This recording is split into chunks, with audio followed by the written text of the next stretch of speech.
In its worst unrest witnessed over 20 years, violent clashes continue to rock Peru as President Dina Boluarte's bid for an early election in 2024 fails to materialize and calm down the raging protesters of Lima.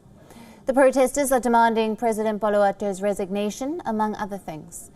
The long tumultuous protest staged by the Andean community since the last year has left almost 50 protesters dead so far, while the junta blames the security officials for using excessive brutal force, as reportedly the police resorted to using tear gas during the unrest.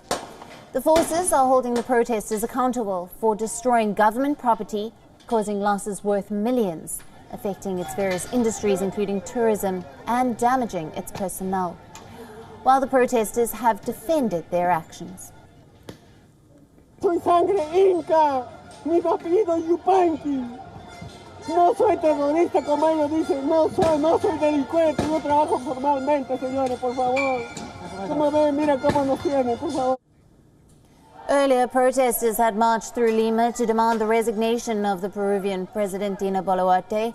The latest unrest came weeks of violent protests sparked by the detention of the former President Pedro Castillo over charges of impeachment. And since then, the nation has been in a state of constant protesting as it witnesses its sixth president in 5 years.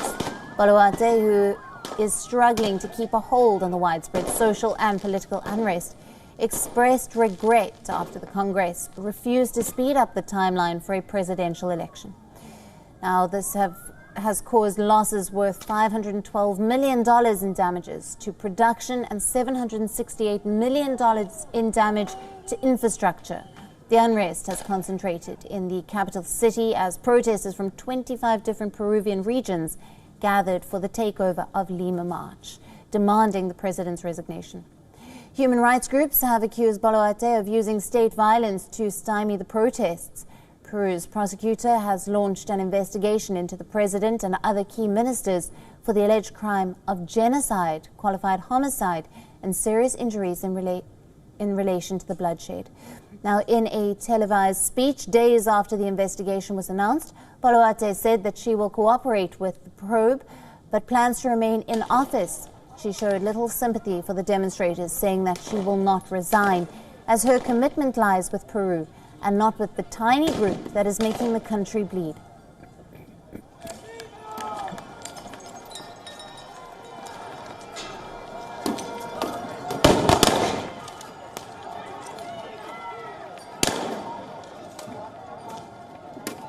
WION, now available in your country.